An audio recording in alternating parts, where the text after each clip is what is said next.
আসসালামাইকুম। আমাদের Manikda গিরবাস pigeon club থেকে আয়োজিত 2 সাইড পোল্ট্রি 41 কিলো টুর্নামেন্ট।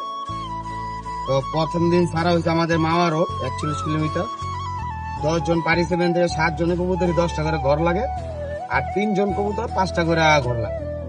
তো আজকে একদিন গ্যাপ দেওয়ার দ্বিতীয় দিন আমরা দ্বিতীয় সাইড মৌসুমী রোড 41 কিলোমিটার কবুতর সারার জন্য স্পোর্টে আমরা অপেক্ষা করতেছি।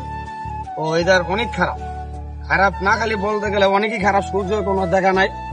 তো আমরা সবাই সময় সিদ্ধান্ত নিয়েছি, যাই মনে হয় ওদেরও সবার মতামত নিয়ে কবুতর ছাড়া হবে ইনশাল্লাহ।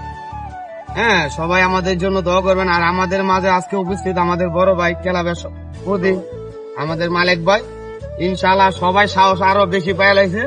হ্যাঁ, যেহেতু মালিক ভাই আমাদের সামনে উপস্থিত আছে, সবারই বলো সবারই বাইরে গেছে। তো কুয়াশা যেমনই হোক, ইনশাল্লাহ আল্লাহর নামে কবুতর ছাড়বো। সবাই দোয়া করবেন যাতে আমাদের কবুতর গুলো সালামতে যেন ঘর লাগে।